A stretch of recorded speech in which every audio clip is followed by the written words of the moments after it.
Hi, I'm Eric Samuels, and I can't tell you how excited I am to be sharing with you the culmination of more than 2 years research, development, and performance, the Black Box.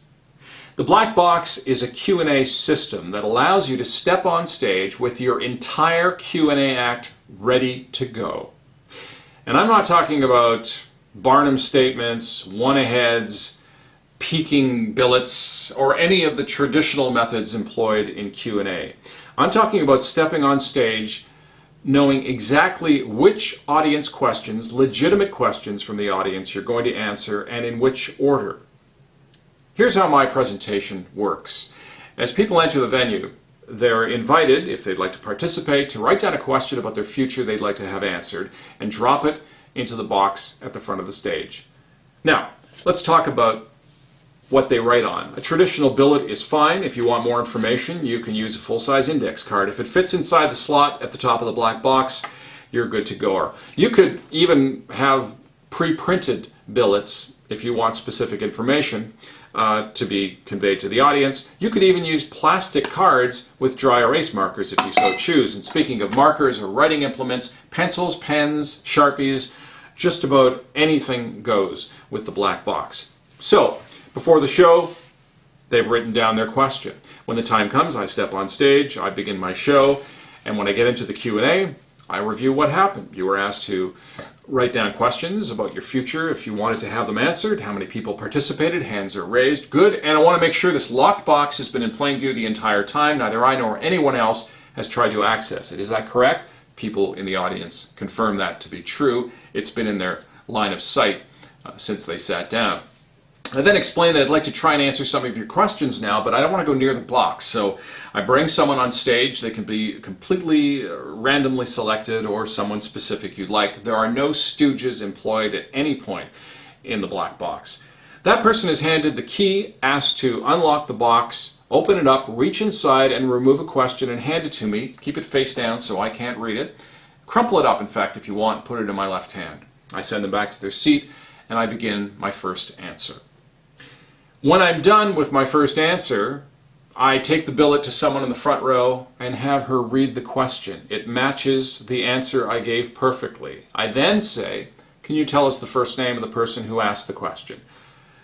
They say the person's first name, and then I identify the person in the room and say, "How did I do? Did I answer your question well?" And that person acknowledges that I legitimately answered his or her question.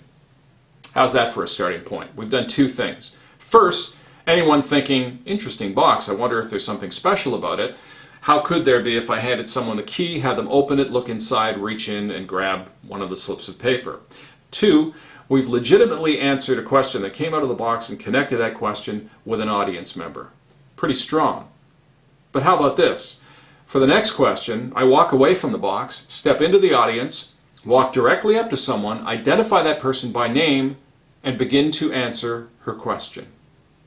It only gets stronger from there. And when the time comes to end the routine, the Achilles of invariably just about every Q&A system that's ever been available, you now know how you're going to end your routine, and you're going to end it on a killer high note. That's the framework for my Q&A presentation that's included in the instruction manual with the black box. Every detail of the presentation, beat by beat, is included for you to use as you see fit or modify so it better suits your style and personality. Let me emphasize a few more things about the black box. As I mentioned, there are no traditional methods employed, but you can certainly add these to your presentation for more texture if you want to be using cold reading or Barnum-type statements, acquiring other information and adding it.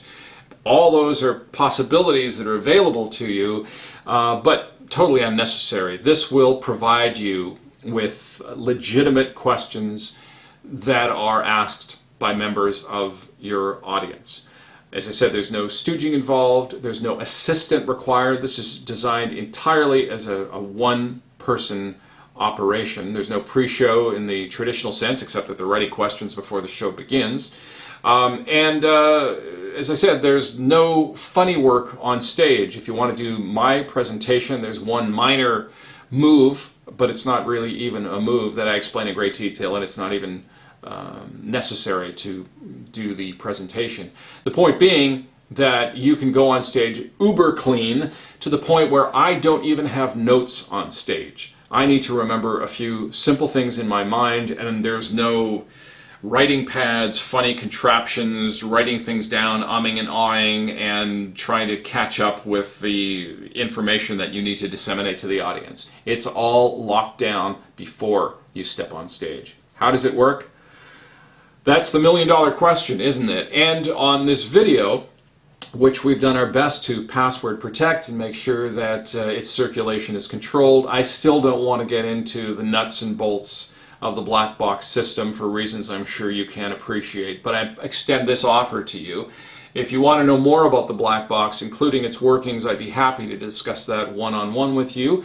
You can reach me at eric@ericsamuels.com or through my website, mentalismtools.com, and I would be happy to get into more details with you about the actual workings of the black box, which I suspect you will be quite impressed by, and I'll tell you that there's more than one method employed here, and all deviously hidden within the black box.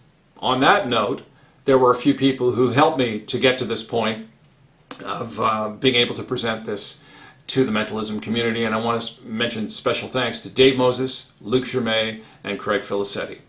I'm Eric Samuels. Thank you for your time.